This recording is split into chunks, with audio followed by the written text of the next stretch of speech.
Hello, welcome to channel the blue planet. आज हम पढ़ेंगे बायो जियोकेमिकल साइकिल। ये वर्ड बायो जियोकेमिकल जो है अलग अलग वर्ड्स का बना हुआ है, बायो का, जियो का और केमिकल का। तो बायो का मतलब क्या होता है? लाइफ। बायो का मतलब होता है लाइफ। जियो का मतलब क्या हो गया? अर्थ। अर्थ जो है वो जियो होता है। केमिकल हो गए अलग अलग केमिकल, जैसे कार्बन, नाइट्रोजन, ऑक्सीजन, ये क्या हो गया? केमिकल। और साइकिल का मतलब क्या होता है? सर्कुलेशन। सर्कुलेशन तो क्या होता है? इसी तरीके से, इसी वर्ड से ही आप डेफिनेशन बना सकते हैं कि सर्कुलेशन ऑफ, क्या हो गया कि circulation of chemicals from living to non living, जो अर्थ हो गया, फ्रॉम लिविंग टू अर्थ या non living, and then non living to living. तो जब करते हैं तो उस साइकिल को क्या बोलते हैं? Biogeochemical cycle. Circulation of chemical from living to non living and non living to living. तो this kind of circulation is known as biogeochemical cycle. Generally क्या होता है कि जो हमें पता है कि एनर्जी फ्लो करती है यूनिट डायरेक्शन में, एक में सन से रेडिएशन की फॉर्म में एनर्जी आती है, और क्या होता है प्लांट्स में, ग्रीन प्लांट्स में, और वहाँ से ग्रीन प्लांट से कंज्यूमर में जाती है, और फिर वहाँ से लास्ट चली जाती है आउटर स्पेस में। तो एनर्जी का हमेशा यूनिट डायरेक्शनल फ्लो ऑफ जो होता है ओपन सिस्टम में, ये मूव करती है एनर्जी। लेकिन जो न्यूट्रिएंट्स होते हैं हमारे, जो न्यूट्रिएंट साइकिल अभी हम जो पढ़ने जा रहे हैं, तो ये न्यूट्रिएंट जो क्या करते हैं? क्लोज सिस्टम में मूव करते हैं, फ्रॉम बायोटिक टू एबायोटिक में, लिविंग से नॉन लिविंग, और फिर नॉन लिविंग से लिविंग में मूव करते हैं। तो अब हमने एक डेफिनेशन क्या होती है बायो जियोकेमिकल साइकिल की, पहले हम वो पढ़ेंगे। तो बायो जियोकेमिकल साइकिल जो है, क्या इसकी डेफिनेशन है? The circulation of different kind of chemical compounds such as carbon, nitrogen, sulphur, phosphorus, oxygen etcetera into life through earth and then through life to earth। तो यहाँ पर क्या है मतलब इस लाइन का कि केमिकल्स का सर्कुलेशन होता है। कौन से केमिकल? जैसे carbon, nitrogen, sulphur, phosphorus, oxygen वगैरह, किस में? लाइफ में, अर्थ से, और फिर क्या होता है? देन लाइफ से अर्थ की तरफ। तो इस तरह का जो सर्कुलेशन होता है, इसको बोलते हैं हम बायो जियोकेमिकल साइकिल। रिसोर्सिस क्या है? बायो जियोकेमिकल साइकिल मतलब इसका है क्या है कि चलते कहाँ कहाँ हैं। तो एटमॉस्फेयर में, एटमॉस्फेयर क्या है? Blanket of gases around earth surface. Earth surface के अराउंड में जो गैसेस पार्ट होता है उसको हम बोलते हैं एटमॉस्फेयर, जिसमें nitrogen, carbon, oxygen, carbon dioxide वगैरह गैसेस होती हैं। इसी तरह से हाइड्रोस्फीयर में भी ये साइकिल चलती हैं, न्यूट्रिएंट साइकिल। तो हाइड्रोस्फीयर बना होता है वाटर का, वाटर रिसोर्सिस का। जो वाटर वाला पार्ट है उसको हाइड्रोस्फीयर बोलते हैं। लिथोस्फीयर हो गया अपर मेंटल पार्ट और अर्थ क्रस्ट का पोर्शन, ये होता है लिथोस्फीयर। और बायोस्फीयर, ये सारी चीज़ों में का मिलाकर जहाँ बायो जियोकेमिकल साइकिल चलती हैं। तो बायोस्फीयर क्या हो गया? Part of atmosphere, hydrosphere, lithosphere where life exist करती है, उसको बोलते हैं हम वैसे बायो सफ़ियर। तो इन ये क्या है? रिसोर्सेज होते हैं जहाँ बायो जियोकेमिकल साइकिल्स चलती हैं।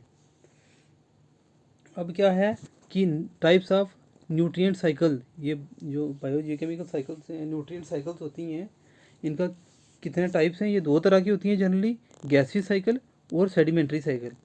गैसीय साइकिल वो होती हैं जहाँ पर न्यूट्रिएंट जो हैं एटमॉस्फेयर में मूव करते हैं, और सेडिमेंट्री साइकिल्स वो होती हैं जहाँ न्यूट्रिएंट्स क्या करते हैं? लिथोस्फीयर में जनरली क्या करते हैं? मूव करते हैं, ट्रांसफ़र होते हैं। जो गैसीय साइकिल की जो एग्जांपल है, जैसे नाइट्रोजन, ये गैसीय फॉर्म में होता है, जो कार्बन, ऑक्सीजन और हाइड्रोजन, ये सब क्या हैं? ये गैसीय साइकिल में आते हैं। और दूसरा जो आता है सेडिमेंट्री साइकिल, इसमें आता है फास्फोरस साइकिल, सल्फर साइकिल वगैरह। तो ये क्या है? सेडिमेंट्री साइकिल्स में आते हैं। तो अब क्योंकि हमारे सिलेबस में 3 साइकिल्स हैं, तो हम उनको ही स्टिक टू दीज 3 साइकिल्स पे रहेंगे और यही इंपॉर्टेंट होती है क्वेश्चन जो एग्जामिनेशन पॉइंट ऑफ व्यू से। एक है नाइट्रोजन साइकिल जिसमें काफ़ी क्वेश्चन वो कवर होते हैं, फिर दूसरा हमने पढ़ना है कार्बन साइकिल और तीसरी पढ़ेंगे हम फास्फोरस साइकिल। तो पहले है नाइट्रोजन साइकिल क्या होती है। तो इन आवर एटमॉस्फेयर नाइट्रोजन, हमें पता है कि जो गैसियस पार्ट है अर्थ सरफेस के ऊपर उसको एटमॉस्फेयर बोलते हैं, और एटमॉस्फेयर में नाइट्रोजन सबसे ज़्यादा मेजर गैस है, वो मेजर पोर्शन बनाती है। 78% इसका कंसंट्रेशन है इन एटमॉस्फेयर में। तो ये किसका हिस्सा होती हैं नाइट्रोजन, अमीनो एसिड की, amino acid, DNA, RNA, chlorophyll etcetera. लेकिन जो एटमॉस्फेयर में नाइट्रोजन होता है गैसीज फॉर्म में, ये फ्री नाइट्रोजन होता है। It is not useful to plants, plant इसको क्या कर सकते हैं, ऑब्जर्व नहीं कर पाते।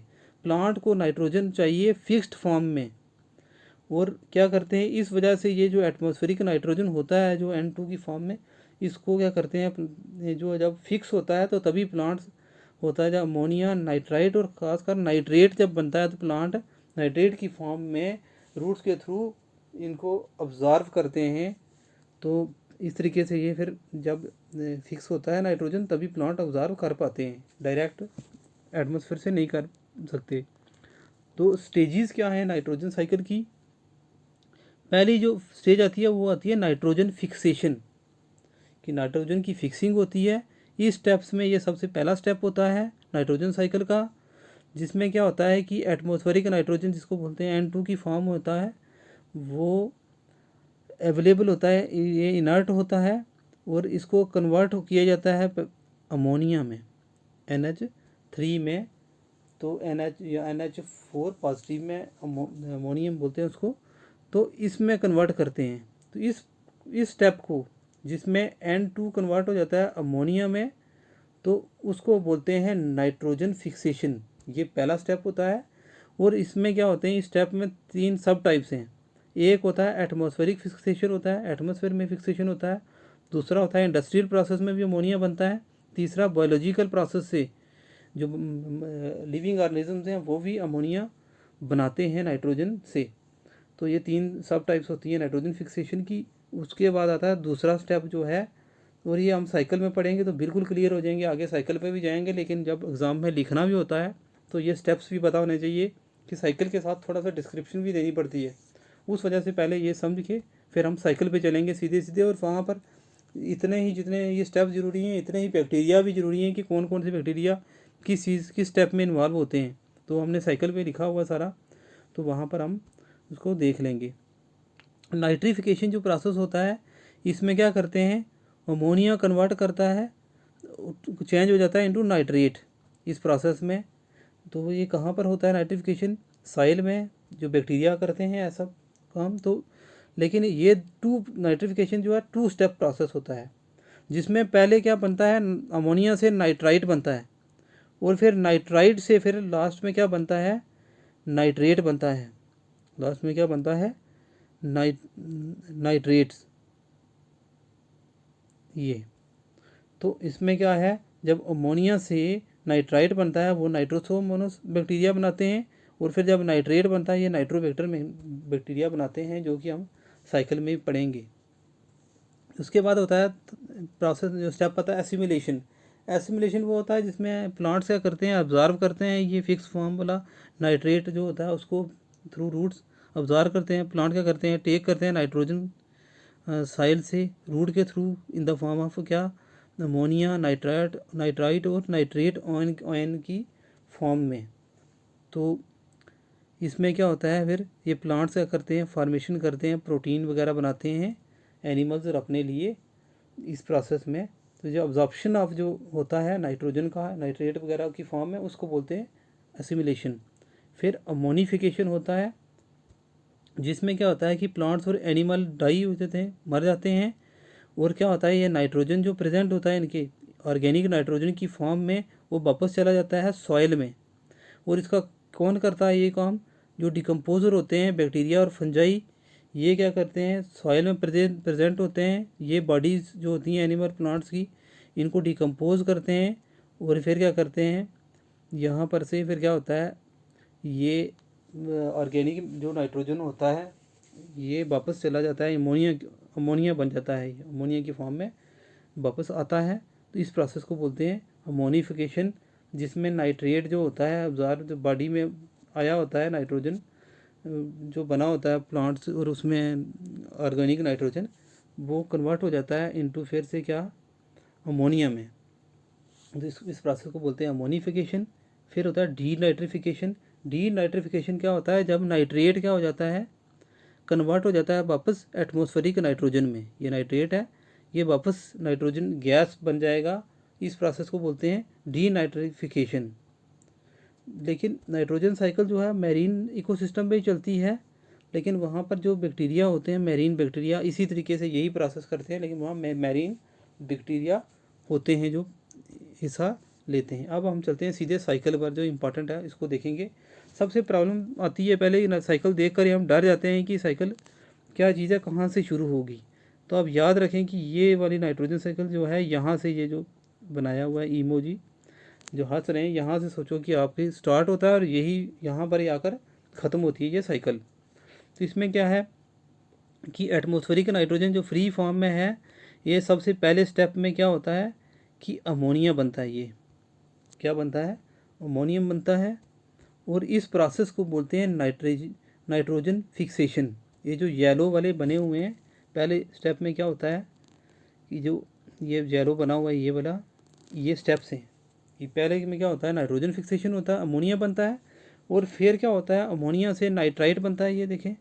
और फिर नाइट्राइट से नाइट्रेट बनता है। और जब अमोनिया से नाइट्राइट बनना और नाइट्राइट से नाइट्रेट बनना, ये दोनों 2 स्टेप्स प्रोसेस को बोलते हैं हम नाइट्रीफिकेशन। दूसरा स्टेप ये हो गया जो पूरे तरीके से।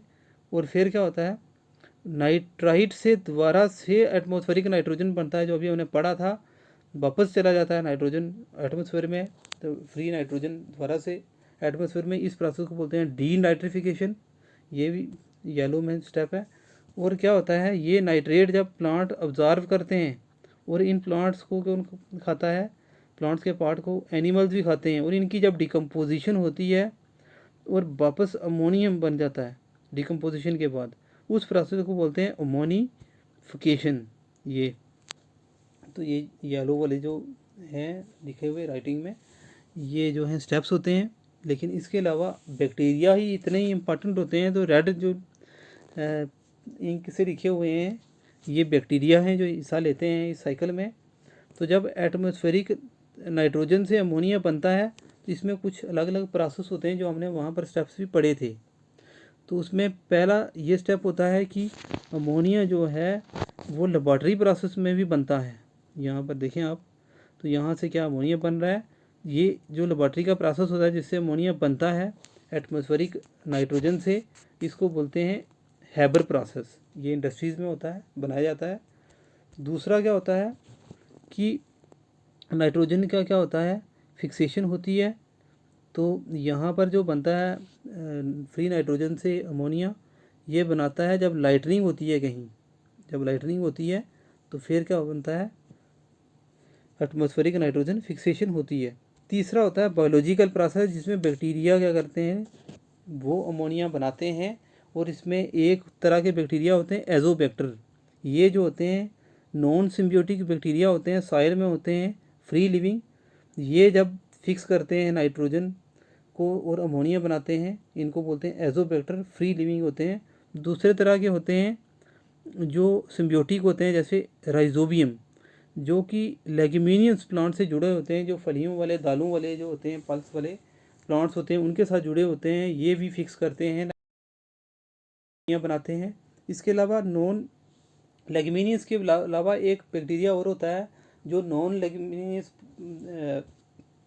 में होता है। लेग्यूमिनियस के बगैर जो बाकी प्लांट्स होते हैं उनके अंदर होता है, उसको बोलते हैं फ्रैंकिया बैक्टीरिया, फ्रैंकिया। तो ये भी क्या करता है नाइट्रोजन फिक्स करता है। ये भी सिम्बियोटिक टाइप होती है एक। तो लेकिन होते हैं नॉन लेग्यूमिनियस प्लांट में होते हैं। उसके बाद जब अमोनिया बनता है उसके बाद क्या होता है कि जब नाइट्राइट बनता है तो इसमें जो बैक्टीरिया हिस्सा लेता है उसको बोलते हैं नाइट्रोसोमोनस। और फिर नाइट्राइट से नाइट्रेट बनता है, इसमें जो बैक्टीरिया हिस्सा लेता है उसको बोलते हैं नाइट्रोबैक्टर। फिर नाइट्रेट्स जो बनते हैं इनसे वापस एटमॉस्फेरिक नाइट्रोजन बनता है। इसमें जो बैक्टीरिया इन्वॉल्व होते हैं इनको बोलते हैं सीडोमोनस एंड क्लास्ट्रोडियम, ये बैक्टीरिया होते हैं। और जब नाइट्रेट को क्या बनते हैं और प्लांट्स ऑब्जर्व करते हैं और एनिमल भी खाते हैं प्लांट को, जब इनकी डिकम्पोजिशन होती है तो इनकी डिकम्पोजिशन से फिर दोबारा से जब अमोनिया बनता है तो इसमें जो बैक्टीरिया इन्वॉल्व होते हैं वो एक्टिनोमाइसीट्स और बेसिलस बैक्टीरिया होते हैं। तो दीज आर फ्यू इंपॉर्टेंट, ये क्वेश्चन आ जाता है कई बार।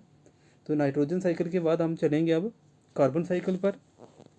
तो कार्बन साइकिल क्या है? कार्बन जो है इसमें क्या होता है, कार्बन साइकिल का मतलब हो गया सर्कुलेशन ऑफ कार्बन। तो कार्बन क्या इंटीग्रल कंपोनेंट होता है लाइफ का अर्थ पर, जो कि क्या बनाता है प्रोटीन, लिपिड्स, डीएनए वगैरह हिस्सा होते हैं कार्बन के। कार्बन इनका हिस्सा होता है। कार्बन लगभग 49% of dry weight of organisms बनाता है, जो पानी के बाद सबसे बड़ा पोर्शन होता है कार्बन का होता है। कार्बन जो है एटमॉस्फेयर में प्रेजेंट होता है इन the form of carbon dioxide, CO2 की फॉर्म में। कंसंट्रेशन ऑफ कार्बन डाइऑक्साइड जो मैं जब लेक्चर पढ़ा रहा हूँ तो लगभग कितना है 0.04%, जो कि पहले हम पढ़ा करते थे 0.03% थी। तो ये होगी ये बढ़कर, और ppm में 416.3 ppm। तो ये है इतनी कंसंट्रेशन और ये बढ़ रही है। ये भी कंसर्निंग है क्योंकि कार्बन डाइऑक्साइड जो होती है वो क्या है, कार्बन डाइऑक्साइड की कंसंट्रेशन है क्योंकि ग्रीन हाउस गैस भी होती है। अब क्या है कार्बन जो है द कार्बन जो cycle describe the process in which the carbon atoms continuously क्या होता है continuously travel from atmosphere to the earth and then back to the atmosphere. Carbon cycle में होता क्या है कि ये एटमोसफेयर से कार्बन अर्थ पे आता है और फिर अर्थ से दोबारा से एटमोसफेयर में चला जाता है। इस तरह की साइकिल को हम कार्बन साइकिल बोलते हैं। स्टेप्स क्या होते हैं कार्बन साइकिल में? कार्बन एटमोसफेयर में होती है, कार्बन डाइऑक्साइड की फॉर्म में एंटर होती है। कार्बन डाइऑक्साइड क्या होता है, फिर इसको ऑटोट्रॉफ्स जो प्रोड्यूसर होते हैं ग्रीन प्लांट्स ऑब्जर्व करते हैं, फिर इनको फूड चेन के थ्रू आता है एनिमल्स में, ये ऑब्जर्व करते हैं, और फिर दोबारा क्या होते हैं कि ये किस तरीके से ऑब्जर्व करते हैं जब कार्बन ये एनिमल्स क्या करते हैं प्लांट्स को खाते हैं तो कार्बोहाइड्रेट में कार्बन होता है और फिर एनिमल्स में भी आ जाती है, और फिर इस प्लांट की रेस्पिरेशन और एनिमल की रेस्पिरेशन से कार्बन डाइऑक्साइड दोबारा से वापस कहाँ चली जाती है एटमॉस्फेयर में। जब प्लांट्स और एनिमल जब डाई करते हैं उनकी डिकम्पोजिशन होती है तो फिर कार्बन क्या होता है रीअब्जॉर्ब हो जाती है, वापस चली जाती है एटमॉस्फेयर में। तो मैरीन एनिमल जो होते हैं वो कार्बन को क्या करते हैं, वो भी कन्वर्ट करते हैं और बनाते हैं कैल्शियम कार्बोनेट। जो पानी में कार्बन होता है उसको कैल्शियम कार्बोनेट बना देते हैं, और वो उनके शेल का इंपॉर्टेंट हिस्सा होता है कैल्शियम कार्बोनेट, जो मैरीन एनिमल होते हैं उनका। तो कार्बन साइकिल ये है, इसको थोड़ा सा हम देखेंगे कि कैसे होता है। यहाँ पर भी कौन सा हम फ्री कार्बन यहाँ से शुरू होंगे। तो कार्बन डाइऑक्साइड एटमॉस्फेयर में होती है, तो पहले हम लैंड पे पढ़ेंगे फिर वाटर में भी पढ़ेंगे कार्बन का साइकिल। तो देखो ये जो एरोज़ हैं ये याद रखो आप, ये ऊपर वाला एरो और नीचे वाला एरो। तो इस हिसाब से जो ये रेड वाला है ये बता रहा है भाई कि क्या है कार्बन ऑब्जर्व हो रही है, और दूसरा बता रहा है कार्बन रिलीज़ हो रही है। तो वो कह रहा है कि कार्बन डाइऑक्साइड प्लांट्स फोटोसिंथेसिस के दौरान ऑब्जर्व करते हैं और रेस्पिरेशन के दौरान, और प्लांट जो एनिमल्स होते हैं उनकी रेस्पिरेशन के दौरान कार्बन डाइऑक्साइड वापस एटमॉस्फेयर में चला जाता है। दूसरा क्या होता है कि जब फॉरेस्ट फायर वगैरह जब कुछ लगती है उनके थ्रू भी कार्बन डाइऑक्साइड जो है वापस एटमॉस्फेयर में जाती है।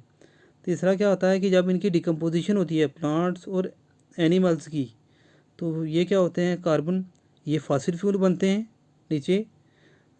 तो उसके बाद क्या होता है फॉसिल फ्यूल जब ये जलता है बर्न होता है तो कार्बन डाइऑक्साइड फिर दोबारा से एटमॉस्फेयर में ऐड होती है। इस तरीके से ये कार्बन साइकिल जो है लैंड पे चलती है। तो ये वाटर में कैसे चलती है, ये कार्बन डाइऑक्साइड आती है और कार्बोनेट और बाइकार्बोनेट की फॉर्म में H2CO3 वगैरह के फॉर्म में ये पानी में आती है। जहाँ पर क्या करते हैं जो ऑर्गेनिज्म रहते हैं पानी में उसको कैल्शियम कार्बोनेट में कन्वर्ट करते हैं और उनके शेल्स का हिस्सा होते हैं, और फिर इनका सेडिमेंटेशन ये नीचे बैठ जाता है, इसकी सेडिमेंटेशन होती है और मिट्टी साइल के साथ मिक्स होती है नीचे। यहाँ पर जो फाइटोप्लैंक्टन्स होते हैं बाकी जो होते हैं प्लांट्स वाटर वाले वो क्या करते हैं, फोटोसिंथेसिस के दौरान कार्बन को ऑब्जर्व करते हैं और रेस्पिरेशन के दौरान कार्बन को रिलीज़ करते हैं और इस तरीके से भी कार्बन डाइऑक्साइड रिलीज़ होती है, ऑब्जर्व और रिलीज़। और इसके अलावा जू प्लैंक्टन जहाँ पर जो होते हैं, जो प्लांट्स पर डिपेंडेंट होते हैं, वो भी रेस्पिरेशन करते हैं और बाकी जो एनिमल्स होते हैं उनके भी रेस्पिरेशन से वापस कार्बन डाइऑक्साइड एटमोसफेयर में चली जाती है। तो इस तरीके से ये साइकिल चलती है, कार्बन साइकिल।